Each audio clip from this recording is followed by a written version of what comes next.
Hello नमस्कार दोस्तों, स्वागत है आप सभी का फिर से हमारे चैनल पे। दोस्तों, जैसा कि आप सभी को पता है कि 12 जून को जो है एम्स बीएससी नर्सिंग का एग्ज़ाम हुआ था और उसके बाद जो है 28 जून का उसका रिजल्ट जो है आया था। और अभी जो है आपका 24 जुलाई से जो है काउंसलिंग फर्स्ट राउंड का स्टार्ट हो गया है।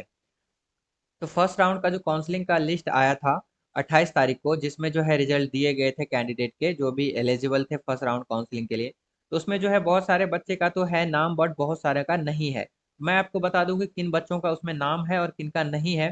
तो यहाँ पे आप देख सकते हैं, the cut off the qualifying marks of the admission is required in entrance test for all BSc course shall be 50% for UR and EWS, for OBC 45% and 40% for ST and SC. तो जो भी बच्चे जो हैं इतने कम से कम अलग अलग कैटेगरी के अंदर ये मार्क्स मिनिमम स्कोर किए हैं, वो लोग ही फर्स्ट राउंड काउंसलिंग के लिए एलिजिबल हैं। और फर्स्ट राउंड ही नहीं, बल्कि अगर आप इतने मार्क्स स्कोर नहीं करते हैं तो आपको जो है किसी भी राउंड में काउंसलिंग में आपको जो है एडमिशन नहीं मिलेगा। यानी आप भूल जाओ कि आपका एडमिशन होगा अगर आपने इसके अंदर, यानी फर्स्ट राउंड के अंदर अगर आपके लिस्ट में जो बनाया गया है वो भी इसी जो मिनिमम क्राइटेरिया है, इतने नंबर तक को ही उसमें सेलेक्ट किया गया है। तो जो भी बच्चे minimum 50% UR, 45% OBC and 40% ST SC के बच्चे जो है नंबर लाए हैं, तो उनका जो है फर्स्ट लिस्ट में नाम है। और अगर आपका नाम नहीं है तो इसका मतलब आपने उससे कम स्कोर किया है और आपने अपना स्कोर भी देख लिया होगा। और अगर आप इससे कम स्कोर करते हैं तो आपको बिल्कुल भी सीटें नहीं मिलेगी, वो किसी भी राउंड में नहीं मिलेगी, ठीक है। क्योंकि पिछले बार जो है बहुत सारी सीटें खाली भी रह गई थी इसी कारण से, क्योंकि जो है बच्चों ने मिनिमम क्राइटेरिया को मार्क्स का वो से गेन ही नहीं कर पाए थे, ठीक है। तो अगर आपका फर्स्ट राउंड के काउंसलिंग में लिस्ट है में नाम है तो किसी न किसी राउंड में हो सकता है आपको मिल जाए, बट नहीं है तो आप जो है बिल्कुल भी आपको सीटें नहीं मिलेगी, ठीक है। तो यहाँ पे दूसरा चीज़ मैं आपको दिखा दूं कि कितने लोगों का यहाँ पे दिया गया है और सीट कितने हैं और कितने लोग यहाँ पे क्वालिफाई हैं। क्योंकि बहुत सारे जो हैं लोग यहाँ पे क्वालिफाई हैं बट सीट बहुत ही ज़्यादा कम है। तो उसके अनुसार से सारे बच्चों को सीटें नहीं मिलेगी, बट फिर भी उनको चांस तो है, जरूर है कि उनको मिल सकती है सीटें, ठीक है।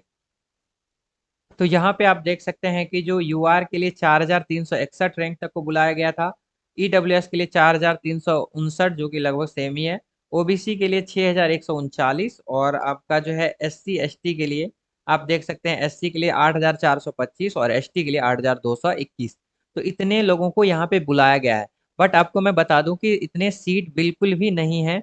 और अलग अलग कैटेगरी में ये जितने भी कैंडिडेट हैं करीब उनका 8 गुना, सीट के 8 गुना रैंक तक को बुलाया गया है। क्योंकि यहाँ पे एससी का आप देख सकते हैं 8000 समथिंग तक को बुलाया गया है, बट सीटें जो है नॉर्मल जनरल सीटें सारी टोटल मिला के वो 1000 से भी कम है।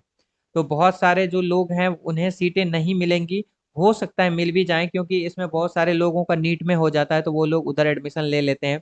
और पिछले बार जैसा कि मैंने आपको बताया था कि सीटें खाली रह गई थी क्योंकि मिनिमम क्राइटेरिया जो है मार्क्स का वो लोग फॉलो नहीं किए थे। तो इसमें जो है अगर इतने लोग मिनिमम क्राइटेरिया को फॉलो कर चुके हैं तो हो सकता है उन्हें किसी न किसी राउंड में सीटें मिल जाएंगी, यानी बहुत ही ज़्यादा चांस है कि उन्हें सीट मिल जाएगी, ठीक है। तो अगर अब हम बात करते हैं कि इसमें टोटल इस बार आपका जो काउंसलिंग हो रहा है उसमें टोटल कितने सीटें हैं, हम सब कुछ बात करेंगे। ये डिटेल वीडियो होने वाला है। उसके बाद मैं आपको बताऊंगा कि चॉइस फिल भी आपको कैसे करना है, किस किस कॉलेज को आपको पहले प्रायोरिटी देना है, ठीक है। उसके बाद हम कट ऑफ की दूसरे वीडियो में बात करेंगे, बट अभी काउंसलिंग शुरू हो गया तो मैं कुछ जानकारियां आपको दे देता हूँ जिससे आपको कुछ फायदा हो जाएगा, ठीक है। तो अभी मैं आपको दूसरा चीज़ दिखाता हूँ, इसका आप स्क्रीनशॉट लेना चाहते हो तो ले सकते हो। तो इस बार हम देख लेते हैं कि यहाँ पे जो 2023 बैच के लिए कौन कौन से एम्स हैं जो कि आपको पार्टिसिपेट कर रहे हैं इस बार एडमिशन में, और उसमें कितने सीटें हैं। यहाँ पे आप देख सकते हैं, जो एम्स दिल्ली है उसमें 96 सीटें, भटिंडा में 60 सीटें, भोपाल में 75, भुवनेश्वर में 75, बिलासपुर में 40 सीटें, देवघर में 60, गोरखपुर में 60, जोधपुर में 100, कल्याणी में 60, नागपुर में 40, मंगलागिरी में 50, पटना में का 75, रायपुर में 75, ऋषिकेश में 100, और टोटल सीटें हैं 966। और जो कि यूआर की सीटें हैं 378, यूआर के पीडब्ल्यूडी के अंदर फिजिकली हैंडीकैप्ड के अंदर 15 सीटें, ईडब्ल्यूएस में 88 सीटें, उसके बाद ओबीसी में 248 सीट है, और एससी में आपका 138 सीट है, और एसटी में 72 सीटें हैं। तो इस तरह से आप सीट का ये पूरा देख सकते हैं कि कितने जो है सीट पिछले जो एग्जाम की तुलना में कितना सीट बढ़ा है, थोड़ा सा बढ़ा है, ज़्यादा नहीं बढ़ा है।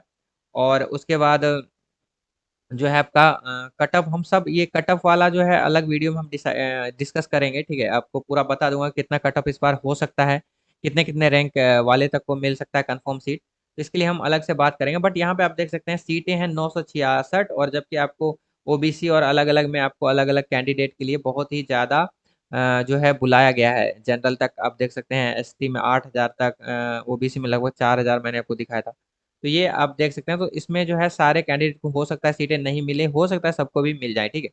उसके बाद मैं आपको काउंसलिंग के प्रोसेस के बारे में बता देता हूँ कि कब से स्टार्ट होगी, कैसे आप फिल करोगे, आपको कौन सी कॉलेज को पहले प्रायोरिटी पे रखना चाहिए, ठीक है। तो यहाँ पे आप देख सकते हैं कि आपको जो है ये मैं अब बिल्कुल आपको समराइज करके बता दूंगा इस वीडियो में कि क्या क्या क्या आपको ज़रूरत है। तो यहाँ पे देख सकते हैं 22 तारीख को ये लिस्ट आया था, जिसमें आपको बताया गया था कि ओनली द एलिजिबल कैंडिडेट, जो रिजल्ट आया था जो कि अभी हमने देखा था, वो 28/6 को जो रिजल्ट आया था, जो फर्स्ट राउंड के लिए काउंसलिंग के लिए जो बच्चे एलिजिबल थे, तो सिर्फ वही बच्चे काउंसलिंग करा पाएंगे अभी फर्स्ट राउंड के लिए, ठीक है। तो लिंक जो है उसका जो है एलोटेशन पोर्टल पे एक्टिवेट कर दिया जाएगा। तो वो 24 तारीख से शायद लिंक एक्टिवेट हो गया है। तो आप जो है अपने प्रोफाइल को लॉगिन करके अपने जो है कोड और रजिस्ट्रेशन आईडी पासवर्ड से लॉगिन करना है, कर लेना है आपको। अगर आप फॉरगेट पासवर्ड को भूल गए हैं तो आप यहाँ पे फॉरगेट पासवर्ड करके लॉगिन कर सकते हैं, ठीक है।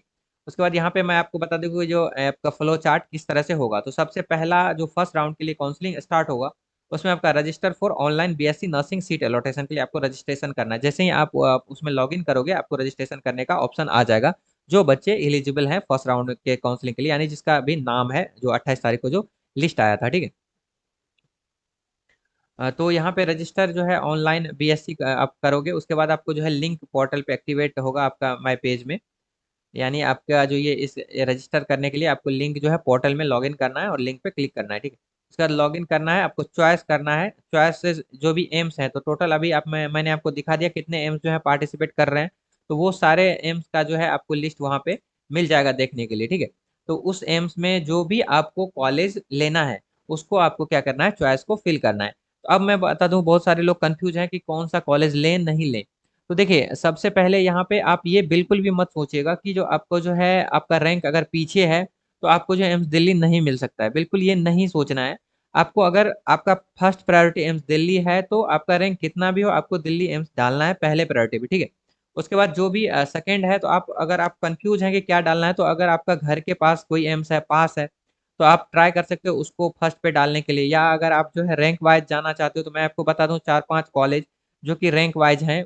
जो कि आपको अगर रैंक वाइज आप कॉलेज में जाना चाहते हो, आपको दूरी से कोई मतलब नहीं है, और आपको थोड़ा कंफ्यूज हो रहे हैं कि कौन सा चॉइस जो है पहले भरूं, दूसरा कौन सा भरूं। तो अगर आपको जो है करीब 6 से 7 एम्स जो है एक साथ खुला था, जो कि दिल्ली के बाद जो है अच्छे, मतलब उसमें जो है 2012 में ये एम्स जो है अप्रूव हुआ था, और उसके बाद यहाँ पे मतलब बहुत सारे जो नए नहीं है उसमें एस्टेब्लिश उसका अच्छा खासा हो चुका है। तो मैं उसका नाम बता सकता हूँ। तो अगर आपको जो है प्रायोरिटी वाइज आप जाना चाहते हैं रैंक वाइज कॉलेज का, ठीक है, कि रैंक जिसका अच्छा हो उस वाइज वैसे आप चॉइस फिल करना चाहते हो, तो सबसे पहले जो है आपका एम्स दिल्ली है, उसके बाद एम्स भुवनेश्वर है, या आपका एम्स भोपाल भी है। बट एम्स भुवनेश्वर अभी 2 पे है, 3 पे आपका एम्स भोपाल या जोधपुर है। तो एम्स आपका मैं 6-7 एम्स बता देता हूँ, जो कि आपको थोड़ा बहुत रैंक ऊपर नीचे हो सकता है। बट आपको जो है ये एम्स जो है बिल्कुल एस्टेब्लिश हो सके, अगर आप इसमें एडमिशन लेते हो तो आपका पढ़ाई बिल्कुल अच्छा होगा।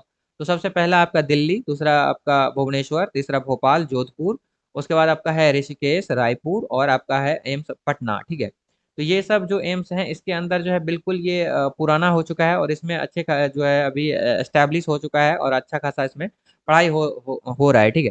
तो इसके बाद अब आप देख सकते हैं कि आपको कौन सा जो है कॉलेज, तो अगर आपको रैंक वाइज जाना है तो इसमें से आप कोई सा चॉइस जो है फिल कर सकते हो ऊपर में, ठीक है। उसके बाद अगर आपका घर का जो भी पास के कॉलेज हैं, उसे आप पहले प्रायोरिटी पे दे सकते हो इस तरह से। क्योंकि बहुत सारे जो कैंडिडेट, मैं आपको बता दूं कि होता क्या है, वो लोग घर के जो भी पास होते हैं, जैसे बंगाल है, बंगाल के पास भुवनेश्वर है, अभी कल्याणी उतना अच्छा स्टैब्लिश नहीं हुआ है, तो इधर जो बच्चे बंगाल के हैं वो आते हैं भुवनेश्वर में। उसके बाद जो जोधपुर एम्स है, उधर राजस्थान के बच्चे जाते हैं, बहुत कम इधर आते हैं। उसके बाद यहाँ पे साउथ के भी कुछ कुछ बच्चे आते हैं भुवनेश्वर के अंदर। तो दिल्ली में भी जो वहाँ के पास के हैं, जैसे राजस्थान वाले भी दिल्ली जाते हैं। और तो आप यहाँ पे आप देख सकते हैं, सबसे पहले आपको जो है कौन सा एम्स चाहिए, आप थोड़ा बहुत सर्च कर लीजिए उसके बारे में कि क्या क्या है। सब में अलग अलग फैसिलिटीज़ हैं, कुछ में जो है नाइट का कुछ अलग रूल है। मतलब कोई जो है फ्रेंड आपका होगा अलग अलग एम्स में, तो आप पता कर लीजिए आपको किस में लेना है, तो उस तरह से आप चॉइस फिल कीजिए।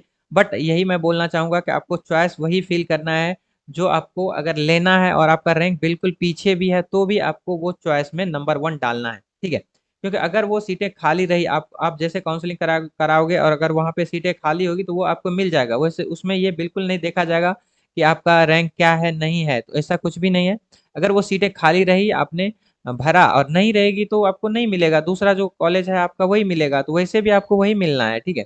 और यहाँ पे अगर आप चॉइस फिल करते हो, आगे प्रायोरिटी पे देते हो अच्छे कॉलेजेस को, तो आपको वो मिलने का चांस है।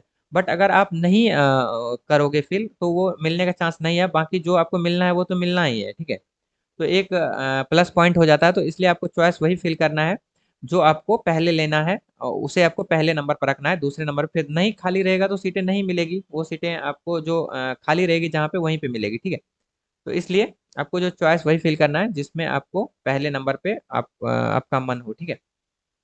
उसके बाद मैं भुवनेश्वर के बारे में आपको कुछ भी पूछना है यहाँ पे तो मैं आपको बिल्कुल हेल्प करूंगा। आपका यहाँ पे आपको मेरा इंस्टाग्राम का आईडी दिख रहा होगा, और यहाँ पे आप हमें जो है मैसेज कर सकते हैं, मैं आपको बिल्कुल रिप्लाई करूंगा। अगर आपको कोई भी काउंसलिंग से रिलेटेड, चॉइस फिलिंग, लॉकिंग में कुछ भी प्रॉब्लम आ रहा है, और अगर आपको यहाँ पे अलग अलग कैंपस के बारे में पूछना है, भोपाल के बारे में, भुवनेश्वर के बारे में, पटना के बारे में कुछ भी पूछना है, तो आप बिल्कुल पूछ सकते हैं, वरना आप अलग अलग जो है लोगों से कांटेक्ट कर सकते हैं जो कि अलग अलग एम्स में है, ठीक है। तो कुछ भी आपको डाउट आता है तो आप प्लीज़ पूछ सकते हैं।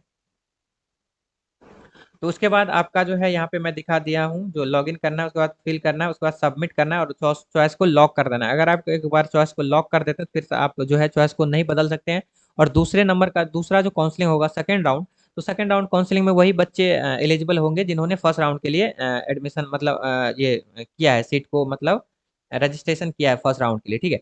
तो जो बच्चे फर्स्ट राउंड में अगर आप नहीं करते हैं तो सेकंड राउंड में भी आपका जो है मुश्किल हो जाएगा होना, ठीक है। तो अगर आपको फर्स्ट राउंड में आपको करना है और उसके बाद चॉइस को लॉक करना है, अगर आपको नहीं मिलता है तो जो बच्चे सीट छोड़ेंगे और फर्स्ट राउंड में, वो सीटें आपको जो है सेकंड राउंड में अलॉट होगा, तो ठीक है। तो इसके लिए सेकंड राउंड के लिए अलग से कोई भी लॉकिंग या ये नहीं होगा, ये चेंज नहीं कर सकते हैं आप सेकंड राउंड काउंसलिंग के लिए। वो ओपन राउंड में बस कर सकते हैं। सेकंड राउंड में जो आपका फर्स्ट राउंड के लिए जो आप सीट को लॉक करोगे, अलॉट मतलब प्रेफरेंस डालोगे, तो वही आपको जो है सेकंड राउंड में भी वही सीटें मिलेंगी, और आपको कोई भी जो है चॉइस को चेंज नहीं करना कर पाओगे, ठीक है।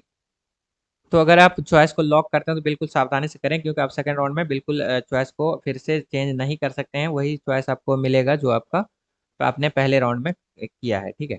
और जैसे पहले राउंड में आपको कोई सीट मिला और उसके बाद आपके चॉइस जो भी है उससे अपर वाला आपको नहीं मिल रहा है, ठीक है। जो आपका चॉइस आपने पहले नंबर पे, दूसरे नंबर पे, मान लो आपका तीसरे नंबर पे कोई कॉलेज आपको मिला तीसरे नंबर वाला चॉइस का, ठीक है।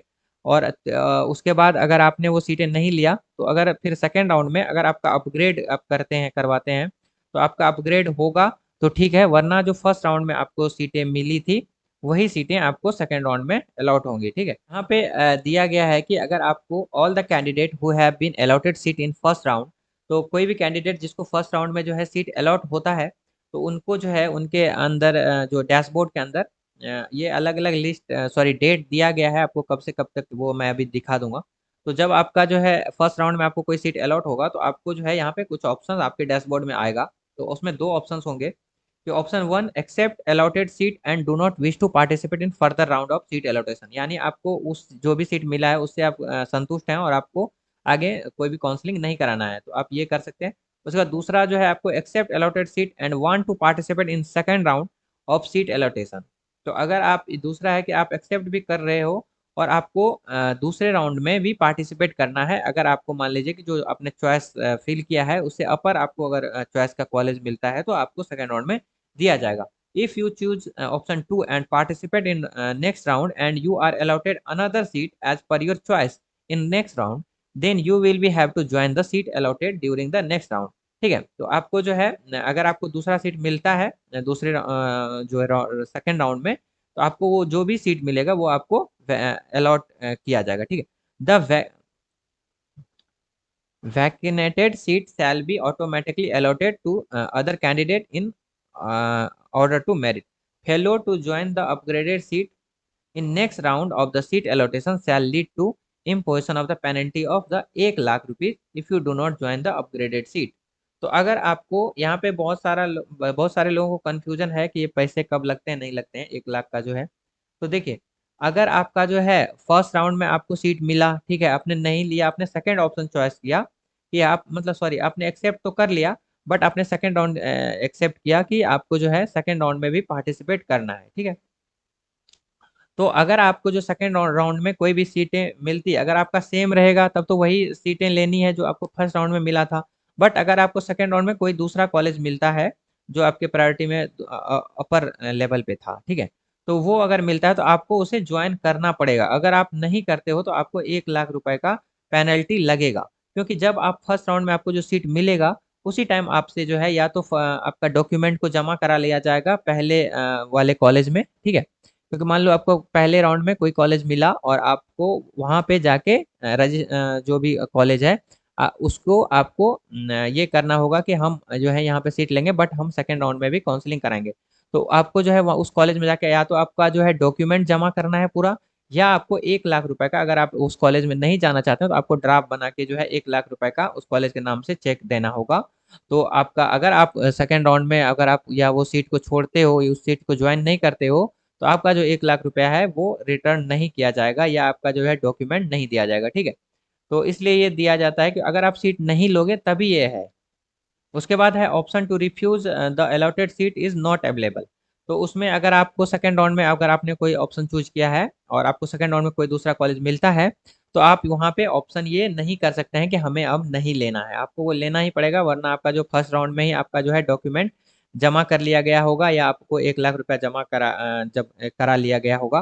तो अगर आप नहीं करते हैं तो वो आपका जो है नॉन रिफंडेबल होगा, वो आपका चला जाएगा, ठीक है।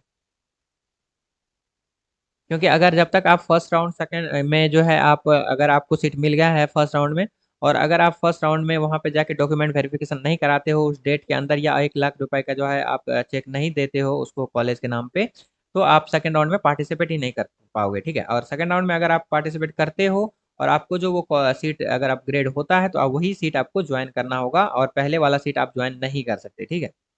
और अगर आपको नहीं होता है तो वो सेम कॉलेज मिल जाएगा जो फर्स्ट राउंड में मिला था वही सेकंड राउंड में मिलेगा, ठीक है। तो उसके बाद है failure to log in and selecting option after seat allotment within date time specified important dates will lead to first and allotted to seat the render you eligible for second round. तो अगर आप नहीं करते हो कुछ भी option पे click click तो आपका जो है सेकंड राउंड में आप एलिजिबल नहीं होंगे, ठीक है। All the candidate are allotted seat mandatorily required. अगर आप को सीट मिलता है तो आपको क्या क्या चीज़ें यहाँ पे लेना है देख देख सकते हैं। तो all the candidate who are allotted seat are mandatorily required whether they choose option one. या तो आप ऑप्शन वन भी चूज करते हो कि आप सीट लेके काउंसलिंग फर्दर नहीं कराना है, दूसरा ऑप्शन लेते हो कि आपको सीट लेना है और काउंसलिंग भी आगे कराना है। तो आपको जो है फर्दर इस लिंक पे क्लिक करना है डेट के अंदर और आपको जो है डिपॉजिट करना है ओरिजिनल सर्टिफिकेट या डिमांड ड्राफ्ट ऑफ 1 लाख रुपए का, ठीक है। तो दोनों चीज नहीं करना है आपको, या तो आप उस पर्टिकुलर जो भी कॉलेज में आपको सीट अलॉट हुआ है वहां पे जाके आप जो है अपना डिमांड ड्राफ्ट दे दीजिए, या आप जो है ऑनलाइन वहाँ पे जाके पैसे जमा कर सकते हो। मान लीजिए बहुत सारे लोगों का होता है कि उनका डॉक्यूमेंट अभी नहीं है तो वो या तो ये पैसे दे के वहाँ पे सीट को अपना फिक्स कर सकते हैं कि हम जब डॉक्यूमेंट देंगे तो हमारा पैसा जो है रिटर्न हो जाएगा, ठीक है।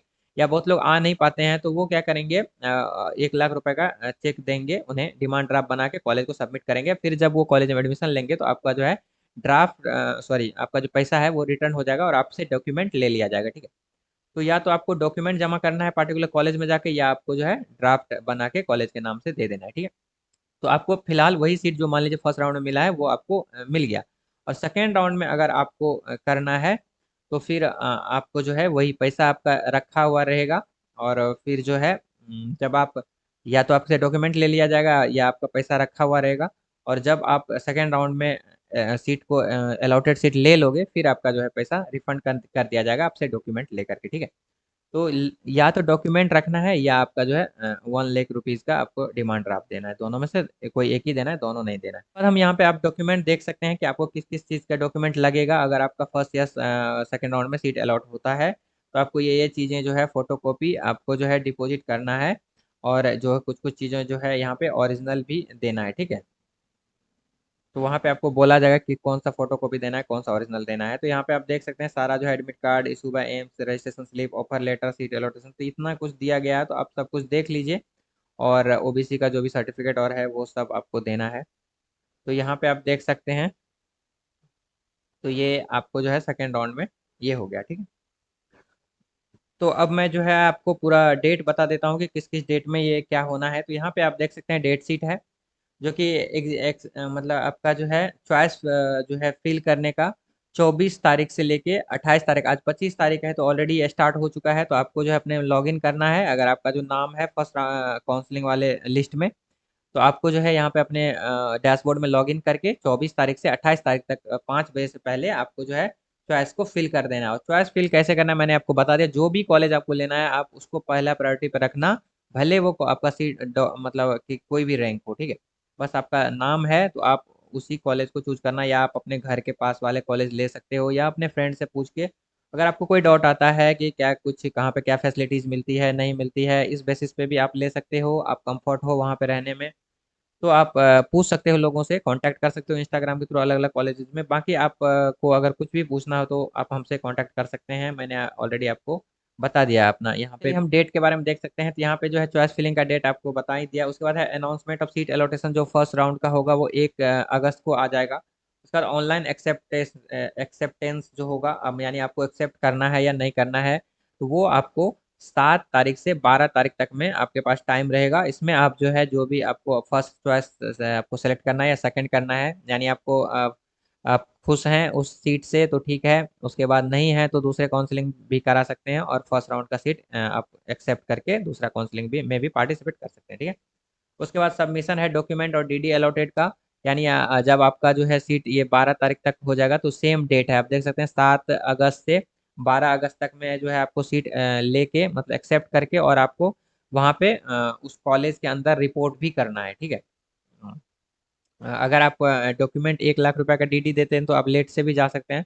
बट अगर आपको पैसे नहीं देना चाहते हैं और आपको डॉक्यूमेंट जाके जमा करना है वहाँ पे सीट को मतलब रिजर्व करने के लिए, तो आपको जो है वहाँ पे कॉलेज में जाना पड़ेगा, और वहाँ पे कॉलेज या किसी भी आप एम्स में जाके अपना वेरीफाई करा सकते हैं पास के एम्स में, ठीक है। ऐसा कोई जरूरी नहीं, मान लो आप बिहार से हो आपको भुवनेश्वर मिला है, तो आप पटना में भी जाके डॉक्यूमेंट को जमा करा के वेरीफाई करा सकते हैं कि आप सीट को रिजर्व कर सकते हैं, ठीक है। तो वो कोई ज़रूरी नहीं, बाद में जब क्लास स्टार्ट होगा तो आप वहाँ से डॉक्यूमेंट ले करके, या आपका डॉक्यूमेंट वहाँ से फॉरवर्ड हो जाएगा उस कॉलेज को, ठीक है। उसके बाद जो है सेकेंड राउंड काउंसलिंग के लिए जो है आपका शेड्यूल है, वो है 18 अगस्त से को आपका जो है फर्स्ट तो पहला राउंड का जब काउंसलिंग हो जाएगा तो सेकंड राउंड का काउंसलिंग 18 अगस्त को होगा। उसका लिस्ट आएगा, जो भी लोग एलिजिबल होंगे वो कराएंगे। फिर अनाउंसमेंट जो है सीट एलोसेशन सेकंड राउंड का जो है 18 तारीख को ही आ जाएगा। और उसके बाद एक्सेप्ट करना है आपको 19 से 25 तारीख तक के बीच में, और सबमिशन करना है डॉक्यूमेंट फिर 19 से 25 तारीख। तो यानी आपका जो फर्स्ट राउंड और सेकंड राउंड 25 अगस्त तक में क्लियर हो जाएगा। उसके बाद देखा जाएगा कि ओपन राउंड को होगा या नहीं होगा, अगर सीटें बचती है तो ओपन राउंड होगा, ठीक है। उसके बाद कुछ कुछ चीज़ें आप यहाँ पे पढ़ सकते हैं। The second round will be initiate after the competition of first round, exercise of the choice will not be open for second round. यही मैंने आपको पहले भी बताया था कि जो भी आपने चॉइस को फिल किया है वो सेकंड राउंड में आप चेंज नहीं कर सकते हैं। जो भी सेकंड राउंड में भी जो सीटें मिलेगी वो फर्स्ट राउंड के ही आपके जो चॉइस फिल किया है वही ऑर्डर में मिलेगा, ठीक है। तो सेकंड राउंड में आपको कोई भी नहीं दिया जाएगा चांस फिर से आपको जो है चॉइस को फिल करने का। तो अच्छे से थोड़ा ध्यान दे के चॉइस को फिल कीजिए। उसके बाद आपका जो है फॉर एनी इंक्वायरी के लिए आप जो है यहाँ पे लॉग इन कर सकते हैं, और इसको जो है मेल कर सकते हैं, ठीक है। तो यहाँ पे जो है ऑनलाइन सीट एलोटेशन का बाकी कोई भी फीस वीस चार्ज नहीं किया जा रहा है। बस आपको जो है सीट को कंफर्म करने के लिए जो है 1 लाख का या तो डीडी देना है, या आपको जो है डॉक्यूमेंट को जमा करा देना है, ठीक है। और बहुत सारे ऐसे स्टूडेंट होते हैं वो बोलते हैं कि हमें जैसे सीट छोड़ना होगा, तो आप दो दो चीज़ें हैं इसमें। एक है कि आप सीट ले लेते हो बाद में 1-2 महीने बाद, या काउंसलिंग खत्म होने के बाद आप सीट छोड़ रहे हो, तो उसमें जो है आपका सिर्फ 5,000 रुपये जो आपका एडमिशन के टाइम जो भी फीस लिया गया है वो रिटर्न नहीं होगा, और आपका जो है आप रिजाइन कर सकते हो सीट को, ठीक है। लेकिन अगर आपने जो है काउंसलिंग के टाइम ही सीट को रिफ्यूज किया और सीट नहीं ले रहे हो, आपने ज्वाइन ही नहीं किया, और जो है आप काउंसलिंग में ही पार्टिसिपेट नहीं कर रहे हो, या आपको जो सीट मिला है वो सीट लेने से आप रिफ्यूज कर रहे हो, तो उस टाइम आपका जो 1 लाख रुपए या तो दिया गया था या जो डॉक्यूमेंट, उस टाइम आपका 1 लाख रुपए का पेनल्टी है। क्योंकि अगर ना आपने डॉक्यूमेंट भी दिया है तो भी अगर आप जो है सीट को छोड़ते हो तो आपको डॉक्यूमेंट लेने के लिए 1 लाख रुपया देना होगा। लेकिन अगर आपने काउंसलिंग करा लिया, सब कुछ आपने एडमिशन ले लिया, आपका बस डॉक्यूमेंट जमा है, बाद में आप सब कुछ खत्म, काउंसलिंग खत्म होने के बाद जो है आप रिटर्न ले रहे हो, आप रिजाइन दे रहे हो, तो उस टाइम जो भी आपका एडमिशन में जो पैसे लगे होंगे 4-5 हज़ार, जो भी कॉलेज का फीस है, अलग अलग कॉलेज का अलग है, यहाँ पे भुवनेश्वर में 5,000 है, तो उस टाइम आपका जो है वो 5,000 रुपये नहीं रिटर्न होगा और आपके डॉक्यूमेंट जमा कर दिए जाएंगे, आप रिजाइन कर सकते हो, ठीक है। लेकिन काउंसलिंग में अगर आप रिफ्यूज़ करोगे, आप सीट ज्वाइन नहीं करते हो, तो उस टाइम आपको 1 लाख रुपए का पेनल्टी लगेगा। तो ये बहुत ही ज़्यादा कंफ्यूजिंग है, तो आपको ये मैंने बता दिया, ठीक है। बाकी फ्रीक्वेंटली आस्क्ड क्वेश्चन है कुछ कुछ जो एम्स के द्वारा यहाँ पे आपका अपलोड किया गया है, तो आप यहाँ पे देख सकते हैं कि प्रोसेस क्या होगा काउंसलिंग का, तो मैंने आपको पूरा बता दिया है। आप यहाँ पे भी देख सकते हैं कि न्यू रजिस्ट्रेशन होगा, जो भी यूजर पहले रजिस्ट्रेशन नहीं कराए हैं तो नए रजिस्ट्रेशन कराएंगे काउंसलिंग के लिए, फर्स्ट राउंड के लिए। उसके बाद जो है आपका चॉइस फिलिंग लॉक करना है आपको। उसके बाद अनाउंसमेंट होगा सीट अलॉट का, जो फर्स्ट राउंड में जिसको जिसको मिलेगा उसका लिस्ट आएगा, उसमें जो भी कैंडिडेट है उन्हें ज्वाइन करना है, ठीक है। और उसके बाद एक्सेप्ट करना है या आपको सीट लेना है या नहीं लेना है, ठीक है। तो फर्स्ट राउंड में अगर आपने बोला कि भाई मुझे नहीं लेना है, तो फर्स्ट राउंड में फिर आपको कोई चीज़ जमा नहीं कराना है, कोई पैसे देने की जरूरत नहीं। लेकिन आपने फर्स्ट राउंड में ले लिया और आप जाके ज्वाइन नहीं कर रहे हो, तो आपको पेनल्टी लगेगा 1 लाख रुपए, या आपके डॉक्यूमेंट जमा ले लिए जाएंगे। और या आपका जो है फर्स्ट राउंड में आप जमा ले लिए, मतलब एडमिशन ले लिया, सेकेंड राउंड के लिए आपने चॉइस फिल किया है कि हमें सेकेंड राउंड में सीट अपग्रेड होना है, और अगर आपका सीट अपग्रेड होता है तो आपको एडमिशन लेना पड़ेगा, नहीं लेते हैं तो वही 1 लाख रुपया डॉक्यूमेंट आपका जमा जो रखा हुआ है फर्स्ट राउंड में वो आपका नहीं मिलेगा, ठीक है। तो या तो आपको डॉक्यूमेंट लेना है तो 1 लाख रुपया देना होगा, नहीं तो आपने जो पैसे दिए हैं वो नहीं दिया जाएगा, ठीक है। तो उसके बाद आपका ये कुछ कुछ चीज़ें दिया गया है, आप पढ़ सकते हैं कि उसके बाद है कि कैसे आप जो है रजिस्टर, आप जो है भूल गए हैं तो पासवर्ड को रीसेट कर सकते हैं। उसके बाद है कि आप कैसे जो है चॉइस फिल कर सकते हैं। तो the choices can only made after the have register, log in करोगे तो आपका जो है चॉइस फिल करेगा। उसके बाद कंफर्म करना है नेम रजिस्ट्रेशन आईडी से, और चॉइस आपको लेना है, और वहाँ पे आपको रिमूव करने का, डिलीट करने का ऑप्शन मिलता है, ठीक है। इसमें आपका बहुत कुछ लिखा हुआ है, आपको ड्रैग ऊपर नीचे कर सकते हो चॉइस को, जब फिल करने का लॉक कर सकते हो। और अगर आपने जो है जो भी लॉक नहीं किया है, मान लो आपने उसमें लॉक करने का ऑप्शन होगा बट आपने जो है बस चॉइस फिल कर दिया, लॉक नहीं किया, तो जो भी आपका चॉइस नॉर्मली फिल रहेगा वही आपका लॉक्ड माना जाएगा, ठीक है। बाकी जो भी चीज़ आपको जो भी हमने बताया था वो सेकंड चीज़ में सेम चीज़ यही है, तो आप देख सकते हैं। और अगर आपको कुछ भी और पूछना है तो आप हमें जो है कांटेक्ट कर सकते हो। यहाँ पे आपको जो है मैंने शुरू में ही जो है अपना मेल आईडी, और सॉरी, शुरू में आपको इंस्टाग्राम का आईडी मिल गया होगा, आप दोनों में से एम्स फ्लायर या अब जो है हमारे इंस्टाग्राम के पर्सनल जो है आईडी पे भी मैसेज कर सकते हो। मैं 2 से 4 घंटे के अंदर रिप्लाई करने की कोशिश करूँगा, ठीक है। तो उसके बाद मुझे नहीं लगता आपको कोई डाउट होगा, अगर कोई डाउट होता है तो आप हमें जो है कांटेक्ट कर सकते हो। अ, उसके बाद मैं जो है नेक्स्ट जो है वीडियो, अगर आपका जो ये चॉइस फिल हो जाएगा उसके बाद मैं आपको बताऊंगा कि कट ऑफ क्या होगा नहीं होगा, इसके लिए मैं दूसरा एक वीडियो बनाऊंगा। ये वीडियो ऑलरेडी बहुत ज़्यादा लंबा हो चुका है, बट मैंने सोचा कि आपको जो है सब कुछ थोड़ा डिटेल में बता दूं, और इससे रिलेटेड कुछ भी आपको कन्फ्यूजन होता है तो प्लीज़ आप हमें कॉन्टैक्ट कीजिए, हम बिल्कुल आपको रिप्लाई करने का कोशिश करेंगे, ठीक है। बाकी नेक्स्ट वीडियो जो है उसमें हम बिल्कुल पता करेंगे किन किन लोगों को जो है चांस है मिलने का, कौन सा कॉलेज मिल सकता है। उसके बाद उसके बारे में हम कट ऑफ के बारे में जो है अलग में डिटेल में डिस्कस करेंगे, ठीक है। इस वीडियो में इतना ही, मिलते हैं दूसरे वीडियो में, बाय बाय। उससे पहले अगर आपने हमारे चैनल को सब्सक्राइब नहीं किया तो प्लीज़ हमारे चैनल को सब्सक्राइब करिए, वीडियो को ज़्यादा से ज़्यादा लाइक एंड शेयर कीजिए, थैंक यू।